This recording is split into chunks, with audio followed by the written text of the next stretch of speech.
श्रीमद्भक्तिवेदांत श्रीनारायण गोस्वामी महाराज दिव्या विष्णु श्री श्रीमद्भक्ति स्वरूप सिद्धांति गोस्वामी महाराज सपरिकर श्रील भक्ति सिद्धांत सरस्वती ठाकुर प्रभुपाद समस्त रूपानुग गुरु परंपरा के चरणों में असंख्य कोटि दंडवत प्रणाम करते हुए उनकी हेतु कृपा की वांछा करता हूँ।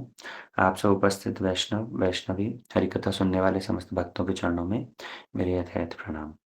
हरे कृष्णा। तो आज हम लोग सब पुनः एकत्रित हुए हैं भगवान की मुख निसृत वाणी श्री भगवद गीता को श्रवण करने के लिए।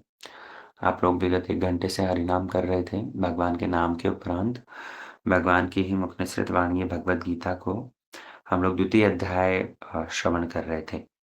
कल हम लोगों ने श्रवण किया था द्वितीय अध्याय में, जहाँ पर भगवान अर्जुन को युद्ध करने के लिए दृढ़ निश्चय होने की शिक्षा दे रहे हैं। कल के सत्र में किसी ने पूछा था कोर्ट मार्शल का एग्जैक्ट अर्थ क्या है, तो हमने जो एक्सप्लेन किया था, क्योंकि कोर्ट मार्शल शब्द ये सुनने मात्र से ही वही बॉर्डर मूवी वाली बात दिमाग में चल रही थी, तो इसलिए हठात हमने कह दिया कि जिस टीम से अगर कोई लड़ने के लिए बैकआउट करता है तो उसको ही वो टीम मार देती है। इस तरह कुछ अर्थ हमने बतलाया था। ये मतलब उसका एकदम एक्सट्रीम अर्थ है, फाइनल अर्थ।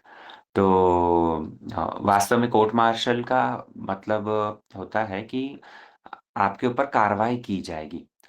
और कभी कभी क्योंकि युद्ध का जब मौका उपस्थित होता है तो ओपोनेंट तो बाद में मारे गए ओपोनेंट का तो क्या रिएक्शन होगा नहीं होगा, उस चीज को सोचे बिना जो योद्धा इस तरफ होते हैं वो स्वयं ही कार्रवाई तक इंतजार ही नहीं करते। स्वयं ही डिसीजन लेकर के क्या करते हैं, जिस जो व्यक्ति बैकआउट कर रहा है उसको मार देते हैं। तो कोर्ट मार्शल का ये बहुत ही एक्सट्रीम अर्थ हमने कह दिया था। वास्तव में कोर्ट मार्शल जैसे कोर्ट के अंदर जाकर के किसी व्यक्ति पर कार्रवाई विशेष होती है, तो वैसे ही कोर्ट मार्शल का अर्थ समझना पड़ेगा। खैर चलिए, वो आउट ऑफ द कॉन्टेक्स्ट एकदम से एग्जाम्पल आ गया था तो फिर हमने कह दिया। हम लोग कल चर्चा कर रहे थे कि भगवान ने अर्जुन को आत्म तत्व का उपदेश देना आरंभ किया है। श्लोक संख्या 11 से श्लोक संख्या 30 तक भगवान ने आत्मा के विषय में बहुत सारी बातें बतलाई, जहाँ पर भगवान सबसे पहले तो आत्मा की सत्ता के बारे में बतलाते हैं कि आत्मा नित्य विराजमान रहती है, एक देह है और एक देही है, दोनों में फर्क है। और देह के मर जाने पर भी देही नहीं मरता, देही जो आत्मा है वो नित्य विराजमान रहता है ना। अनलाइक अलग अलग पंथ या धर्म जहाँ पर इस शरीर को ही नित्य माना जाता है, तो हम लोगों ने श्रवण किया था कि कैसे लोग शरीर को ही दफना देते हैं ये सोच करके कि कभी कायनात होने पर या कभी हेवन में जा करके यही शरीर वापस से प्राप्त होगा, और वहां पर किसी का उद्देश्य है नूरे प्राप्त करना, किसी का उद्देश्य है फैमिली रीयूनियन करना। तो सनातन शास्त्र किंतु आत्मा के विषय में बड़ा क्रिस्टल क्लियर पिक्चर दिखला देते हैं। भगवान ने आत्मा की नित्यता के बारे में बतलाया, आत्मा के आकार के बारे में बतलाया, आत्मा किस तरह से इंडिस्ट्रक्टिबल है, उसको कोई मार नहीं सकता, कोई गला नहीं सकता, कोई जला नहीं सकता, कोई झुका नहीं सकता। इन सारे फीचर्स को आत्मा के विषय में भगवान ने क्लियर किया था। अब ज्ञान का दुरुपयोग ना हो, इस कारण से भगवान 30वें श्लोक के बाद में अर्जुन को कर्म कांड की शिक्षा देते हैं। ज्ञान का दुरुपयोग कैसे, कि भगवान यदि कह रहे हैं कि नैनम छिन्दन्ति शस्त्राणि नैनम दहति पावक, कि आत्मा तो कभी मरती नहीं, आत्मा को तो कभी मारा नहीं जा सकता, आत्मा अच्छेद्य है, तो मारते हैं फिर। किलिंग इसका मतलब जस्टिफाइड है, लोगों को मारना फिर तो कोई दोष नहीं होना चाहिए इसमें। जीव हत्या करनी चाहिए, जीव हिंसा जो लोग पशुओं को मार कर खा रहे हैं, क्योंकि शरीर तो वैसे भी मृत है, आत्मा मरती नहीं तो चलो मारे। तो इस कारण से भगवान क्या ऐसी शिक्षा देना चाह रहे हैं। तब इसको भगवान ने आगे 31 से 38 श्लोक तक जस्टिफाई किया कि नहीं नहीं, जब मैंने कहा कि आत्मा अविनाशी है तो इसका ये अर्थ नहीं है कि तुम मारो, तुम हत्या कर सकते हो, नहीं, तुम जो हत्या कर रहे हो, तुम जो हिंसा करोगे, वो हिंसा का उद्देश्य धर्म युद्ध है ना। तो देखो, दो कॉन्सिक्वेंस हो सकते हैं। अर्जुन यदि लड़ेगा तो उसके माध्यम से हत्या होगी, अर्जुन अगर नहीं लड़ेगा तब पर भी उन सबको तो मरना है ही। तो भगवान इसलिए कह रहे हैं कि क्या सही चीज़ है। कर्मकांड 31 से लेकर के 38 तक भगवान ने जो कर्मकांड के विषय में बतलाएँगे, तो वहाँ पर ये कहना चाह रहे हैं कि आत्मा नित्य है, इसका मतलब ये नहीं कि तुम इन सबको मारते रहो। तुम जो यहाँ पर मार रहे हो, वो मारने के पीछे उद्देश्य क्या है? ये धर्म युद्ध है और धर्म युद्ध में मारना जस्टिफाइड है। क्यों? क्योंकि भगवान ने अर्जुन को कहा था, हतो वा प्राप्यसि स्वर्ग जित्वा वा भोक्ष्यसे महीम् तस्मात् उत्तिष्ठ कौन्तेय युद्धाय कृतनिश्चय। भगवान ने अर्जुन को स्पष्ट कर दिया कि एक क्षत्रिय के लिए युद्ध भूमि से बड़ा अच्छा मौका कभी प्राप्त होता नहीं। एक क्षत्रिय जब युद्ध भूमि में लड़ता है, तो चाहे वो हारे या चाहे वो जीते, दोनों ही केसेस में उसके लिए विन विन सिचुएशन होती है। क्योंकि पहले हमने सुना था, अर्जुन कह रहा था कि मेरे लिए तो ये लूज लूज सिचुएशन है, मैं जो कुछ भी करता हूँ उसमें मेरी पराजय ही है। लेकिन भगवान ने अपने ज्ञान के माध्यम से इस सिचुएशन को विन विन कर दिया। वास्तव में भगवान ये जो पहला चैप्टर हमने पढ़ा था, तो उसका नाम अर्जुन विषाद योग है। अर्जुन शोक में है और व्यक्ति जब कोई शोक में होता है, तो हम जाकर के उसको सांत्वना देते हैं। होता है ना, परिवार में किसी की डेथ हो जाए या किसी पड़ोसी की या किसी की भी असुविधा हो जाए घर में, तो हम जाकर के सांत्वना देते हैं। लेकिन यहाँ पर अर्जुन सांत्वना नहीं मांग रहे हैं भगवान से। अर्जुन ने शरणागति ग्रहण करते वक्त पूछा है, शिष्यस्तेहम शादीमाम त्वाम प्रपन्ना पृच्छामि पृच्छामि त्वाम धर्म सम्मूढ़ चेता, कि हे भगवान, मैं आपसे प्रश्न करता हूँ, हे प्रभु, मैं आपसे प्रश्न कर रहा हूँ। तो अर्जुन यहाँ पर कॉन्डोलेंस नहीं चाहिए, उनको सांत्वना नहीं चाहिए, उनको आ, उत्तर चाहिए, उनको एजुकेशन चाहिए, ज्ञान चाहिए। तो भगवान वो ही ज्ञान दे रहे हैं, आत्म तत्व का ज्ञान दिया और उसके बाद में यहाँ पर 31वें श्लोक से लेकर के 38वें श्लोक तक भगवान ने कर्म कांड का ज्ञान दिया, जहां पर कह रहे हैं, हतो वह प्यापसी स्वर्ग, कि अर्जुन, यदि कोई क्षत्रिय युद्ध भूमि में लड़ते लड़ते मर जाता है, तो भी उसके लिए स्वर्ग की प्राप्ति है। और यदि वो जीतता है, तो जीतने पर तो उसको राज्य की प्राप्ति होती ही होती है। तो इसलिए तुम्हारे लिए लड़ना सबसे ज़्यादा श्रेयस्कर होगा। भगवान ने तो ये तक बतलाया कि क्षत्रिय व्यक्ति तो इंतज़ार करता है कि कब ऐसा युद्ध का मौका उपस्थित हो। वो युद्ध के लिए अपने आप से प्रयास नहीं करता। भगवान ने दोनों बात क्लियर करी थी। आपको यदि स्मरण हो, वो श्लोक जहाँ पर भगवान कह रहे हैं कि अगर युद्ध का मौका अपने आप प्रस्तुत हो, तो उसे टालने की कोशिश करनी चाहिए। लेकिन नहीं टाला जाता, तो ऐसे में युद्ध करना तो एक क्षत्रिय के लिए बड़ी अच्छी बात है। क्योंकि अ, युद्ध करने के माध्यम से वो जीतता है, तो उसे राज्य की प्राप्ति होगी, हारता है तो स्वर्ग की प्राप्ति होगी। तो इसीलिए दोनों ही केसेस में विन-विन सिचुएशन है। पंच पांडवों ने, हम सुन चुके हैं पहले ही, बहुत कोशिश करी थी युद्ध रोकने के लिए, है ना? आधा राज्य माँगा, नहीं हुआ तो 5 गाँव माँगे, कृष्ण स्वयं शांति दूत के रूप में गए। तो ये सारी बातें हम विस्तार से पहले सुन चुके हैं। इसलिए भगवान ने 31वें श्लोक से 38वें श्लोक तक अर्जुन को कर्म कांड की बात बतलाई कि अर्जुन, तुम वास्तव में जो सुखी होना चाह रहे हो, क्योंकि अर्जुन नहीं लड़ने के पीछे ये कारण कह रहे थे कि अगर मुझे राज्य मिल भी गया, तो रक्त से सना हुआ राज्य लेकर के मैं क्या करूँगा? अर्थात वो राज्य को उपभोग करने में मुझे बाधा होगी, मुझे आनंद प्राप्त नहीं होगा राज्य ग्रहण करने पर भी। तो भगवान कहना चाह रहे हैं कि तुम ये साधारण राज्य की बात छोड़ो, तुम्हें स्वर्ग पदवी तक प्राप्त हो जाएगी। तुम हारते हो तब पर भी तुम्हें स्वर्ग पदवी प्राप्त होगी, और अगर तुम लड़ते हो, लड़ने पर भी ये जगत में तो राज्य मिलेगा ही, अपने धर्म का, क्षत्रिय धर्म का पालन कर रहे हो, और मरने के उपरांत भी क्योंकि तुमने अपने स्वधर्म का पालन किया है, इसलिए तुम्हें स्वर्गलोक की प्राप्ति होगी। अब जैसे ही भगवान ये बात 38वें श्लोक में कहते हैं कि इसलिए तुम क्या हो जाओ, समबुद्धि को धारण करके युद्ध करो। युद्ध का परिणाम क्या होगा? जीतोगे या हारोगे? उसको छोड़ करके सुखे दुखे समे कृत्वा लाभालाभो जयाजयो। ततो युद्धाय युज्यस्व नैवं पापं वाप्स्यसि। दोनों श्लोकों में भगवान ने 37 और 38 दोनों में ही कहा युद्धाय कृतनिश्चय, और यहाँ पर भी कहा ततो युद्धाय युज्यस्व। युद्ध करने के लिए अर्जुन को कह दिया। क्या करा कि समय सुखे दुखे समय कृत्वा, हार हो या जीत हो, सुख मिले या दुख मिले, लाभ हो या हानि हो, तुम समभाव को धारण करके युद्ध करो, क्योंकि परिणाम इसका विन विन होगा। जैसे ही 39th श्लोक आया है, तुरंत भगवान ने अपनी बातों को ही कॉन्ट्राडिक्ट कर दिया।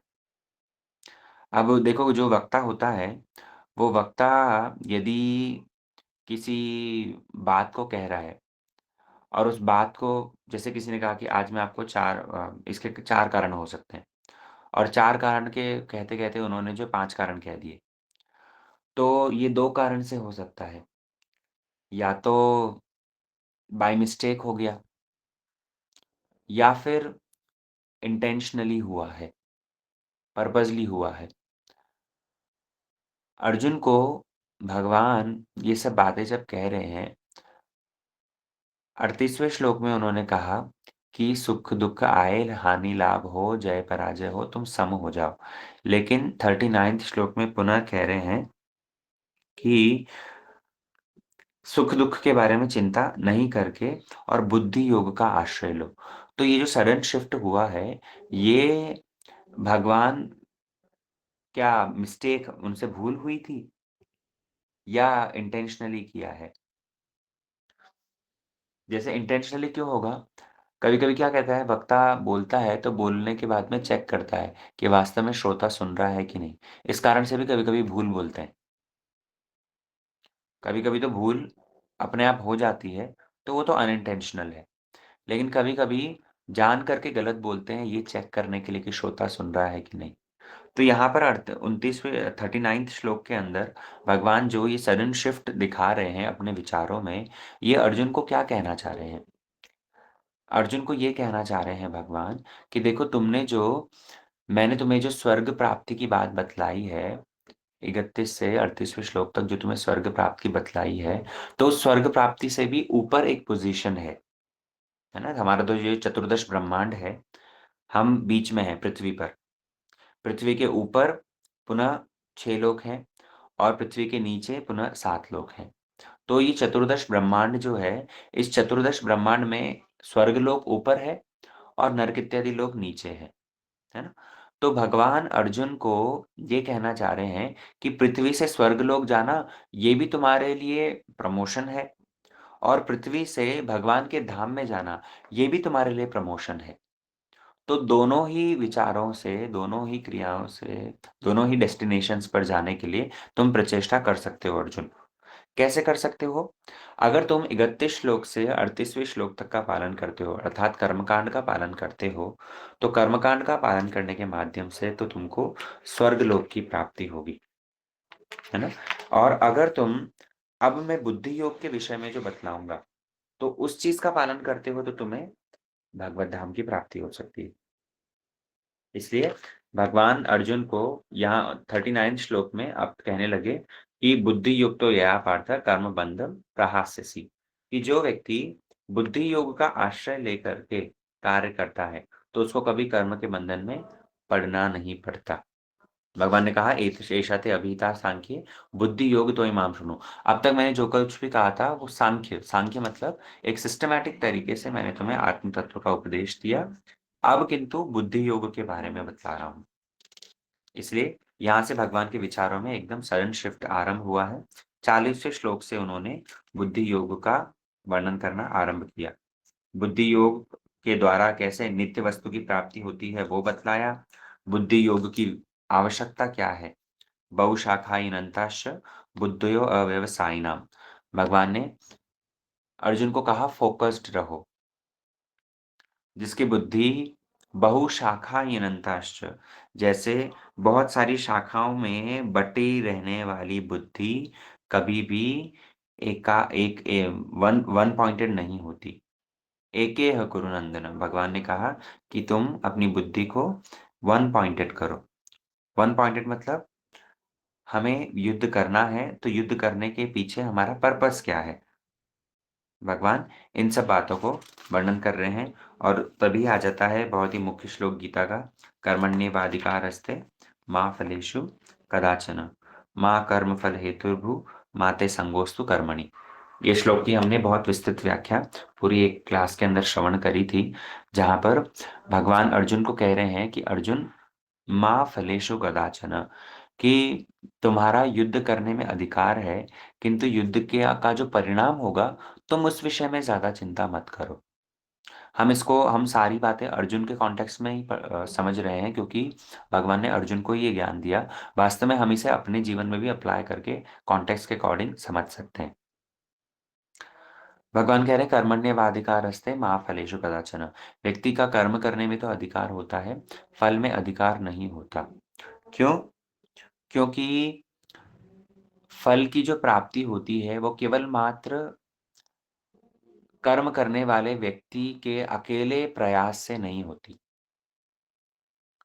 हम जो भी एक्शंस करते हैं, हम जो भी कर्म करते हैं, तो उसके कर्म के फल अनुरूप कुछ ना कुछ परिणाम तो होगा, फल तो मिलेगा।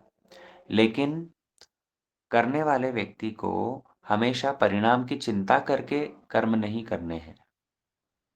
अब हम इसे पुनः उदाहरण से ही समझेंगे, क्योंकि लोगों को ये सीधे-सीधे सिद्धांत समझ में नहीं आता। एक बच्चा, वो यदि पढ़ाई कर रहा है, तो पढ़ाई करने के पीछे उसके कई सारे उद्देश्य हो सकते हैं। पढ़ाई करने का सीधा-सीधा परिणाम तो है कि एग्ज़ाम आ रहे हैं, मार्क्स मिलेंगे। पढ़ाई करने का और एक परिणाम ये हो सकता है कि नहीं, भले ही मार्क्स मिले या ना मिले, लेकिन मुझे इस सब्जेक्ट पर मास्टरी हासिल करनी है। फ्यूचर में सपोज़ पीएचडी करना है, तो इसीलिए मैं पढ़ाई कर रहा हूँ इस सब्जेक्ट पर मास्टरी हासिल करने के लिए। तीसरा परिणाम पढ़ाई करने का हो सकता है कि नहीं, चाहे मुझे इस सब्जेक्ट पर मास्टरी हासिल करनी हो या नहीं करनी हो, एग्ज़ाम आ रहे हैं या नहीं आ रहे हैं, लेकिन कम से कम मैं एक सब्जेक्ट पढ़ रहा हूँ, क्योंकि मुझे अपने आप को डिसिप्लिन करना है। प्रत्येक दिन मैं शाम में 7 बजे से 10 बजे तक पढ़ूँगा, तो ये मैंने अपना नियम बनाया है और मुझे अपने आप को डिसिप्लिन करना है, इस कारण से मैं पढ़ रहा हूँ। तो एक ही कार्य है, लेकिन उस एक ही कार्य के पीछे परिणाम, उसका जो रिज़ल्ट है, उसका जो फल है, वो बहुत कुछ हो सकते हैं। पढ़ाई एक कर्म है कि नहीं? हम जो भी कर्म कर रहे हैं, वास्तव में तो हमने कर्म, अकर्म और विकर्म, इन तीनों की इन तीनों का डिस्क्रिप्शन समझा था।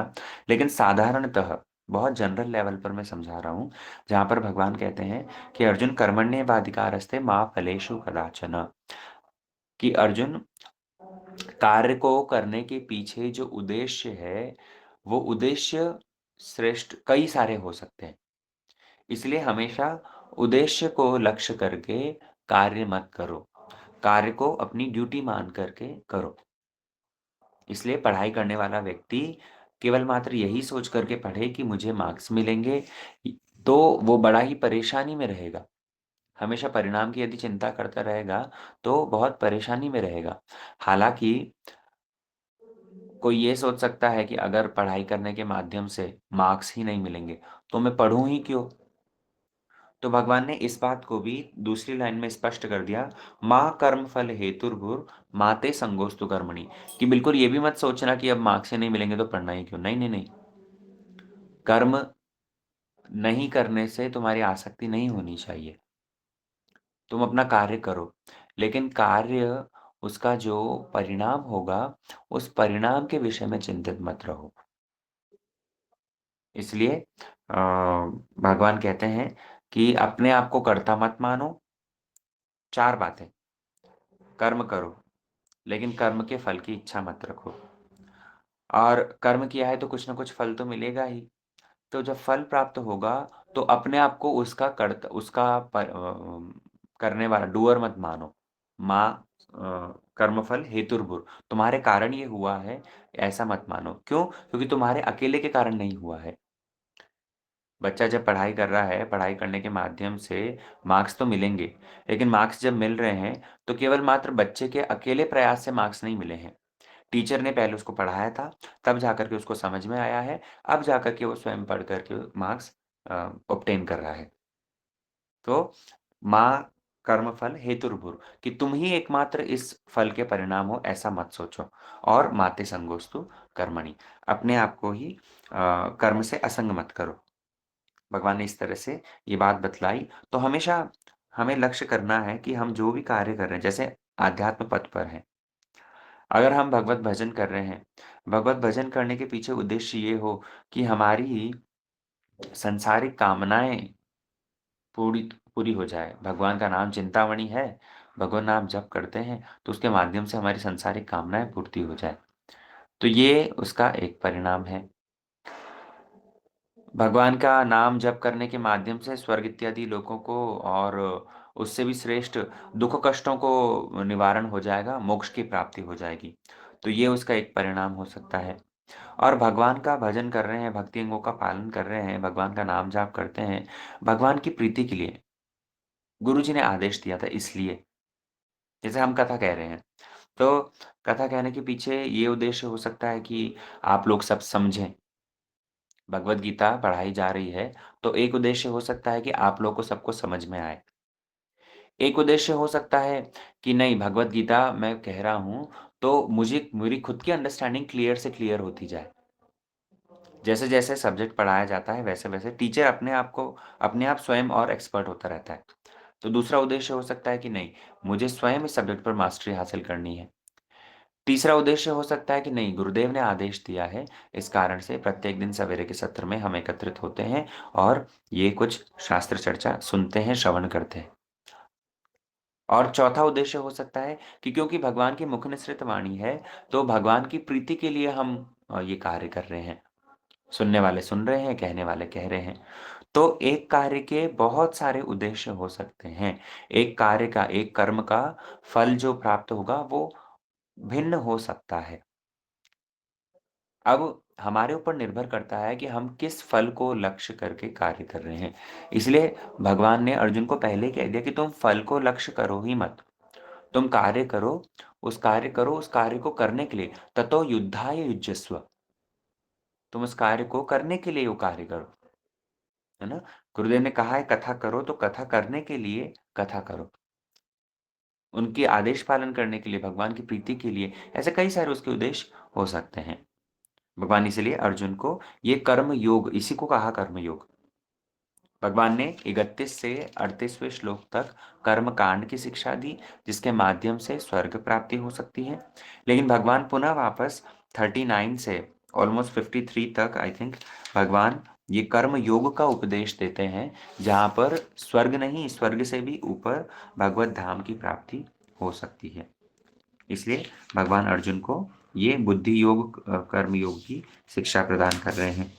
अब इसके बाद में भगवान जब ऐसी बातें कहते हैं, तो अर्जुन प्रश्न करने लगता है कि ऐसा व्यक्ति जो बुद्धि योग का आश्रय ले रखा है, ऐसा व्यक्ति जो कर्म योग का आश्रय लेता है, उसके लक्षण क्या हैं? उसके गुण क्या हैं? वो कैसे भ्रमण करता है? 4 प्रश्न अर्जुन ने एक ही श्लोक के अंदर 54th श्लोक के अंदर प्रश्न किए हैं। स्थितप्रज्ञस्य का भाषा, समाधिस्तस्य केशव, स्थितधि किम प्रभाषेत, किमासीत व्रजेत किम।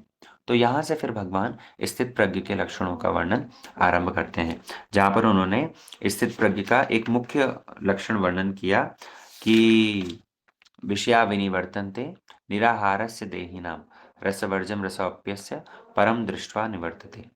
स्थित प्रज्ञ के अंदर यद्यपि बहुत सारी बातें बतलाई है, लेकिन ये श्लोक हमारे लिए महत्वपूर्ण है, जहाँ पर भगवान कह रहे हैं कि व्यक्ति को अपनी इंद्रियों को संयमित करने के लिए, एक स्थित प्रज्ञ व्यक्ति वो कैसे भ्रमण करता है, वो अपनी इंद्रियों को संयमित करने के लिए एक कुछ प्रचेष्टा करता है, एक बाउंड्री लगाता है और उसी के साथ-साथ ही अपनी इंद्रियों को एक श्रेष्ठ कार्य के लिए नियुक्त करता है। भगवान ने जब कहा है परम दृष्ट्वा निवर्तते, दृष्ट्वा मतलब होता है देखना, दृष्ट्वा मतलब विज़न। तो हम भक्तों को भी एक श्रेष्ठ विज़न रख कर के कार्य करना पड़ेगा। हमारी सोच, हमारा एक विज़न क्या है? विज़न समझते हैं तो? हमारा विज़न क्या है, उस विज़न को दिमाग में रखते हुए कार्य करना पड़ेगा। अब हो सकता है हम वो श्रेष्ठ विज़न, हमारा जो श्रेष्ठ गोल गोल हमारे शॉर्ट टर्म्स हो सकते हैं, लॉन्ग टर्म हो सकते हैं। जैसे भक्ति करने वाला व्यक्ति भजन कर रहा है, हम कुछ न कुछ शॉर्ट टर्म गोल्स अवश्य ही डिसाइड करते हैं। इस वर्ष में हम इन ग्रंथों का अध्ययन करेंगे, ये हमारे शॉर्ट टर्म गोल हुए। लॉन्ग टर्म गोल क्या है कि हमें अल्टीमेटली इस मनुष्य जीवन को सार्थक करना है भगवत भजन करते-करते, या आगामी 20 साल के अंदर मुझे अपनी दायित्वों से, जो गृहस्थ जीवन में है, मुझे अपने दायित्वों से फ्री होकर के बच्चों को निपटा करके और कहीं ब्रजधाम में रह कर के पूरा जीवन भगवत भजन करना, ये लॉन्ग टर्म गोल हो सकता है। और हमारा विज़न क्या है? हमारा विज़न है कि हमें भगवत धाम की प्राप्ति करनी है। तो अल्टीमेटली हमारा जैसा विज़न होगा, हमारा जैसा दृष्टिकोण होगा, उस विज़न के आधार पर हम अपने गोल्स को सेट करेंगे। भगवान ने इसलिए यहाँ पर कहा कि परम दृष्ट्वा निवर्तते, कि जब हम एक श्रेष्ठ विज़न को लेकर के कार्य करेंगे, तो उसके माध्यम से क्या होगा, हम अपनी इंद्रियों को भी उसके अंदर डायरेक्ट कर पाएँगे। अब श्रेष्ठ विज़न यदि ना मिले तो ऐसे में कम से कम एक श्रेष्ठ गोल को लेकर के कार्य करो। अभी वो विज़न क्लियर नहीं है, भगवान को किसने देखा और भगवत धाम में जाना वो सब इतना नहीं पता। तो चलो एक ये गोल लेकर के कार्य करो कि नहीं, कम से कम मुझे अपने दायित्वों से तो मुक्त होना है, तो मैं अपने दायित्वों से मुक्त होता-होता समय से फ्री हो जाऊँ, ताकि और कुछ इसके बाहर की बारे में सोच सकूँ। सारा जीवन वही आटा, नून, तेल करते-करते यदि निकल गया, तो मनुष्य जीवन और पशुओं में फ़र्क क्या रह गया? इस आधार पर आ जाओ। तो भगवान बड़ी बुद्धिमान मतलब बड़े स्टेप बाय स्टेप तरीके से अर्जुन के माध्यम से हमको समझा रहे हैं कि कैसे परम दृष्ट्वा निवर्तते इसको प्राप्त कर सकते हैं। और जब ऐसे प्रचेष्टा करेगा व्यक्ति, तो उसके माध्यम से क्या होगा, ब्राह्मी स्थिति, एषा ते ब्राह्मी स्थिति पार्थ। भगवान कहते हैं कि ऐसा ही व्यक्ति नैनम प्राप्य विमुह्यति, वो कभी भी मोहित नहीं होगा और वो ब्रह्म निर्वाण मृच्छति, ऐसा ही व्यक्ति अंततः भगवान के परम पद को प्राप्त कर पाएगा, है ना? तो 2 अध्याय इस द्वितीय अध्याय के अंदर भगवान ने इस तरह से संपूर्ण गीता के कंटेंट को समराइज़ करते हुए बतलाया है। और मु विशेष करके लास्ट भाग के अंदर भगवान अंत काल के विषय में चर्चा करते हैं। यही एषा ब्राह्मी स्थिति पार्थ नैनं प्राप्य विमुह्यति श्लोक के अंदर भगवान ने स्थितमस्त्वात् अंत काले अपि, अंत काल में कैसे जैसा चिंतन होगा उसके अनुरूप ही परिणाम होगा। तो इस बात को भगवान ने इस श्लोक के अंदर स्पष्ट करके हम लोग को हिंट दिया कि सारा जो खेल है वो अंत काल के लिए ही है। सारी प्रचेष्टा जो है वो फाइनल परीक्षा हमारी अंत काल के समय पर ही होगी। अंत काल में अगर हम ऐसे बुद्धि योग में स्थित रहें तो उसके माध्यम से क्या होगा, ब्रह्म निर्वाण मृच्छति, भगवान के परम पद को हम प्राप्त करेंगे। ठीक है, अब आज के सत्र को हम लोग यहीं रखते हैं। हमने ये चैप्टर 2 का वाइंड अप रिकैप 2 क्लासेस के थ्रू किया। हमारा टेस्ट जो बाकी रिमेनिंग श्लोक का 31 से लेकर 72 तक, तो इसका टेस्ट हम लोग 31st को रखेंगे। आप लोग सब उसके अनुरूप प्रिपेयर करते रहें रेगुलरली। क्लासेस, पुरानी रिकॉर्डिंग्स आपको सेम यूट्यूब चैनल पर मिल जाएगी और कल से हम लोग फिर अब 3rd चैप्टर स्टार्ट करेंगे। ठीक है, आज के सत्र को यहीं विश्राम देते हैं। वाञ्छाकल्पतरुभ्यश्च कृपा सिन्धुभ्येव च पतितानां पावनेभ्यो वैष्णवेभ्यो नमो नमः। हरे कृष्णा प्रभु जी, दंड प्रणाम। बहुत सुंदर